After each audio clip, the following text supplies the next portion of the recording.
Welcome back to Life of Birch. I'm Birch, and today the XR150 mods continue with my favorite kind of mods, which are... Your favorite mods are cheap and easy. That's right, cheap and easy. Now, why are cheap and easy mods my favorite? Because you're broke and lazy. What? No, they're my favorite because the bike is cheap and it's supposed to be easy to use, so it's fitting. Get it right. Okay, maybe you are right, but regardless. Today we have two cheap and easy mods that are not only cheap and easy, but they're also going to solve all the problems that we had with all of the Honda stuff that we tried last time. As you can see, all of the storage stuff and the skid plate from Honda came off, and we have replacements that should be way better and cheaper. And not only that, but we have a surprise mod that's just crazy enough to work that we'll hold off until the end in case it doesn't work. If you're new here, make sure to subscribe and we'll jump straight into it. All right, let's kick things off with the solution to our storage problem. If you haven't seen the last video where we installed all of the Honda OEM accessories, make sure to go back and watch that. But what we have here is the Honda OEM saddlebags and tank bag. If you've already seen the video, you know that I wasn't super fond of these because of all the straps and how confusing it was to attach them. And then the tank bag I thought looked pretty good and served its purpose, but the issue was that it covered the fuel cap, so you have to unclip it and take it off every time you fuel up. So neither of them were terrible, just didn't really fit my needs or the ease and convenience that I'm looking for. So the solution to that problem is the Kemimoto tail bag that I found right here. You guys may remember I had an issue with the Kemimoto tail tighty for my Honda Navi, but this looks like super good quality, similar to the Kemimoto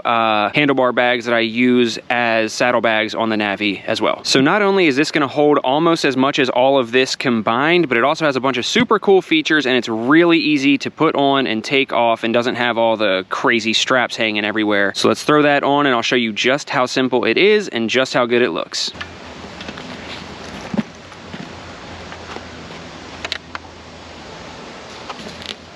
Damn, I was hoping that would make a more satisfying click sound. Yeah, that was more satisfying. And she's on. Literally just as simple as clicking these two buckles and then taking the extra strap and putting them in this little rubber holder piece. And she's on there nice and secure, not going anywhere. And it honestly fits the bike really, really well. You get a ton of storage, but it's not like too wide for how small the bike is. And I feel like it fits the storage rack pretty perfectly. Not to mention, it doesn't take up too much of the rear seat. Not a whole lot of people I feel like are gonna be taking passengers on this bike, but if you are, you could still fit a small passenger back there, I'm sure. Otherwise, if you're going on a longer trip, you could put like a tent or some sort of like camping roll or something there. And the bag, as it sits right now, has just about as much storage as the saddlebags did. Each of the saddlebags is 12 liters, so combined you get 24 liters. The way that that bag sits right now is 22 liters, so pretty much right on par. But you might be saying, Birch, did you lie to us? You made it seem like that tail bag had as much storage as all of this stuff combined. You only just said that it had as much as the saddlebags. What about the tank bag capacity? Watch this. Bro, what? It expands so much. This is now 30 liters of storage. Just unzipping it added 8 liters of storage, and the way that it sits right now, it's only 6 liters short of all 3 of the stock bags. And like I said, it's cheap. All of the stock bags combined are about $220, and this only cost me $70. But the quality's way better than you would expect for 70 bucks, so let's check out the features. All right, so for features, we've already shown the fact that it zips out and adds an extra 8 liters on the website. And by website, I mean Amazon. It does say that it can fit a full-size helmet, but I haven't tried that because I don't really see the point of it. Like, why are you going to put your helmet in here if it can just unclip and somebody can walk away with it? It doesn't make it any more secure than just sitting it on your mirror or something like that. But allegedly, it does fit a helmet. You can see that all of the zippers on here have weather-resistant kind of lining to keep some of the water out. It's not fully waterproof though, but you can unzip it, and it comes with a provided waterproof cover that you can store in there, and you just pop it out, has some elastic, and you can throw it over the entire bag and make it totally waterproof. And that's super nice because if you guys remember, which one was it? Ah, yeah, it's in there. So the tank bag has a waterproof cover, but the saddlebags do not. So if you're using Honda's configuration, you only get 12 liters of waterproof storage and then 24 liters of not waterproof storage. But if you go this route, you can have up to 30 liters of totally waterproof storage. And of course, if you don't need that cover, you got plenty of storage that you can put stuff in there. And I mean, even with the cover in there, You get tons more space in that mesh pouch there, and then you can see all the storage space in here. It's seriously insane. I've already used this actually, and I used it for a little day trip that Nina and I did, and then we stopped at the liquor store on the way home, and this thing fit so much stuff. It had like a 6-pack, 2 hammocks, a bunch of batteries, some charging packs, all kinds of stuff fit in here with room to spare, and I was super impressed by it. All that stuff could never fit in the Honda setup, because even though this is technically less storage space, it's all just open space, you know? It's just a big cube where you can fit stuff. This is kind of limiting as to what you can fit in there because it's broken up into 3 separate containers. And you might remember that when I was reviewing all of the Honda stuff, I said I liked the fact that the tank bag was quick detach because you can just take it with you, but I did not like how convoluted the saddlebags were, because if you're traveling somewhere, they're not easy to take off and put back on if you stop at a hotel or a campsite or something like that. And I kind of wish that the saddlebags had been easier to take off and put back on. Well, I'm sure you realize, but the tail bag comes off just as easily as it went on. Unclip it and you have your little man purse to head into the hotel or campground. So for me, this thing is a clear win because it's, what is the math? Less than 1/3 of the price of all of the Honda stuff. Has almost as much storage, not quite as much storage, but I feel like it's way more usable storage. Quick detach, all that good stuff. Honestly, I feel like for 70 bucks, it's a huge win. Now the next issue that we're gonna solve is the Honda skid plate that I'm sure you guys remember I was not a super big fan of. It's actually just plastic, which some people said is actually better for sliding over like logs and rocks and stuff, but it's not going to protect your side cases. It's not going to really, you know, if you hit a rock going full speed, I mean, if you're doing that, you probably have bigger issues, but it's not going to protect you from something like that. Really, all it's going to do is help you slide over something and not really protect the bike in any other way. And not only that, but this rear mount on my bike anyway did happen to hit the motors just slightly, and I was worried that if we hit something super hard right there, it might push up into the engine case. So this thing was a no-go. I mean, it looks good and it serves its purpose, but it's just not what I'm looking for. So in walks eBay to the rescue with this badass looking skid plate that's actually made out of like legit metal. This thing looks super burly. You can see that it obviously doesn't cover quite as much space underneath the bike as the other one does, but it has these bars on the side that should protect the cases. Hopefully, I haven't put it on yet to see how much coverage there is, but I mean, this thing is gnarly. The welds are super good too. Like, not to throw shade at anybody, but these welds are better than most of the welds on the bike itself. And I also love the fact that this is like a small company from Ukraine. And not only are they from Ukraine, but the shipping was super quick here to the US, and they sent me updates all along the way. As soon as you order, they sent me something saying, hey, you know, our country's kind of going through turmoil, so it might take longer to ship than usual, but we're doing everything that we can. Hopefully you like it. And then once it got here, they sent me a message that said, hey, shipping shows that it got there. Let us know if you have any questions, if you need any help with anything.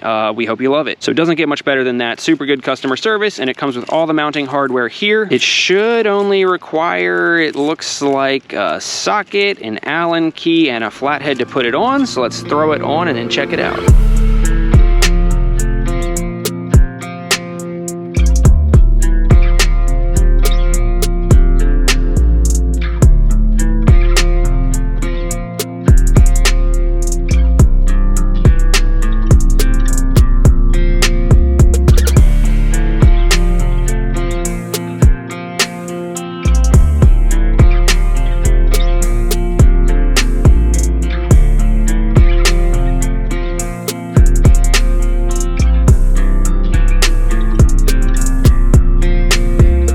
And just like that, she's on, and I'm loving it already, because this is what I was looking for. More of like an actual engine guard as opposed to just a skid plate. So if you look to the side, you can see that it sticks out further than the engine case, not only on this side, but also on this side. So if you drop the bike, I feel like it's more likely to actually protect it as opposed to just helping it slide over stuff. Now, install was fairly simple. I'll come around to this side where the lighting's a little bit better to show you guys. So the skid plate mounts up at the bottom engine mount right there with the provided hardware. They give you a bolt that's a bunch longer. Honestly, it's probably overkill. I don't even think it needs to be that long. But regardless, they give you that, and then you just reuse the stock nut. There's no install instructions that I saw, and it came with a washer that I assumed went like on the Allen head side, but it almost seems like it was meant to go right in there because there was a little bit of a gap between the mount and the skid plate. So I stuck the washer in between these two and everything seems to line up perfectly. Of course, make sure to use some Loctite on this nut. It didn't seem like there was any on the stock ones, but I feel like Loctite, you can never go wrong with it, especially on something like this that vibrates a whole bunch. Now, the part that I am a little bit iffy about is how it attaches down here. It's literally just a clamp that clamps it to the frame, and as you can see, it doesn't exactly line up perfectly with the frame. It kind of like, I don't know, the top hits the frame and the bottom doesn't. So there's definitely a chance that that could end up digging into the frame a bit, and I did have some of this like rubber stuff that I tried to get in there, but the tolerance was like too tight, so I couldn't get that in there. I don't know if it would have helped anyway, but I guess I'll take a little scratch on my frame over my engine being all jacked up from dropping it on a rock all day. And I'll say too, at first when I tried to install it, I tried putting this bolt through with this hanging down and then swing it up, but the way that this is set up, it like goes around the frame in a way that you almost have to like slide it onto the frame and then put that on. You know what I mean? Like you can't swing it up because this goes around the frame. So even before you put the clamps on, once you put that bolt through, it's not going to swing down because these pieces kind of like wrap around the frame. Probably worth mentioning too, I don't know how well you'll be able to see it, but it does fit like more snug around the frame on this side. The other side though, like I was saying, it kind of like digs in at the top and not the bottom. So yeah, I guess it depends what you're looking for. If you're looking for like a skid plate that helps you slide over stuff, the Honda one might be better for you, but for what I'm looking for and actually like protecting the engine cases, I feel like this is a much better bet. You still have the slide plate on the front here. It doesn't go all the way under, but it at least helps you slide over stuff in the front, so that's nice. And yeah, I feel like you can't beat it, especially for the price. I forget if I mentioned that, but it is exactly the same price as the Honda unit. Actually, I might have lied. I think the Honda one might be $100 and this is $110, but regardless, it's either the exact same price or within $10 of each other. And if you're going from something plastic to like heavy duty freaking metal, baby, I say that's a no-brainer all day. Oh yeah, and one last note about this side, or whichever side you decide to put the bolt head on, it's a little bit tight, so I did have to use an elbow on one of my little Allen key ratchets. How can I do this one-handed? To kind of sneak that in there and still have enough room because it wouldn't fit otherwise. So make sure you either have a really small Allen key or one of the little elbow joints. Okay, so those two mods are the ones that I said would hopefully be the solution to all of the problems that we had with the Honda accessories that we put on, and I think they were the solution because so far I'm loving both of them. But you might remember I also mentioned there's one more mod that I don't know if it'll work, but it's just crazy enough to work. So what was I talking about there? I was actually talking about the Burley brand MX style pegs for my Rebel 1100. Now I'm sure you're asking yourself, what do the Rebel 1100 MX style pegs have to do with the price of tea in China,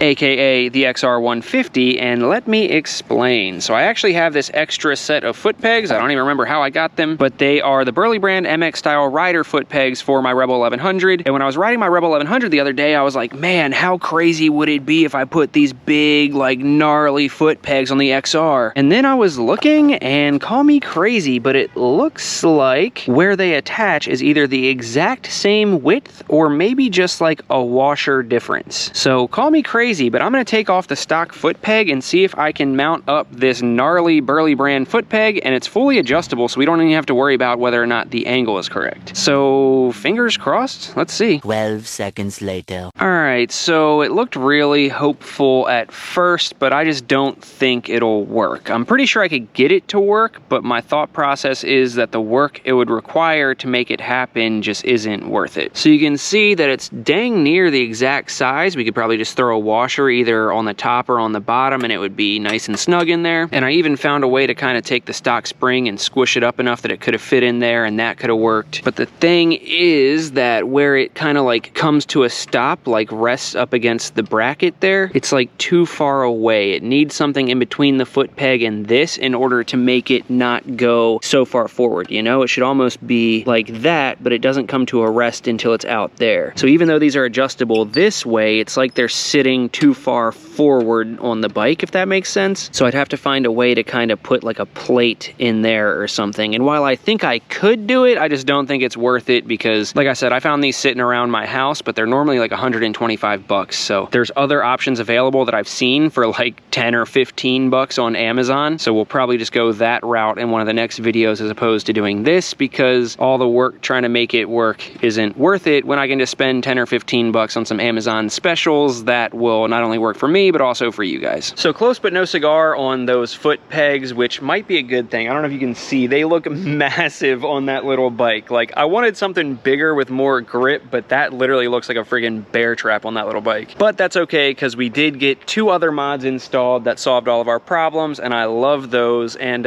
stay tuned for maybe a different foot peg mod in the future. But for now, I'm just pleased with the work we got done today, and hopefully you guys are too. Link in the description to both of the things that I bought if you want to get it for yourself. As always, shout out to the Patreon members for making all this possible. I could not be doing this without your support. And if you want to sign up for Patreon as well, you can check out patreon.com/lifeofburch, where you can pledge your monthly amount and get behind the scenes access, early access to videos, and more. It's the biggest and best way that you can help support the channel. You can also support the channel by liking, commenting, and subscribing. And I'll catch y'all on the next one. Love you guys. Peace. Oh, so basic. Hope you play this. Damn, I prayed it. Nice song, and I became this. Old souls fake it. Pay those placements. Fuck shit.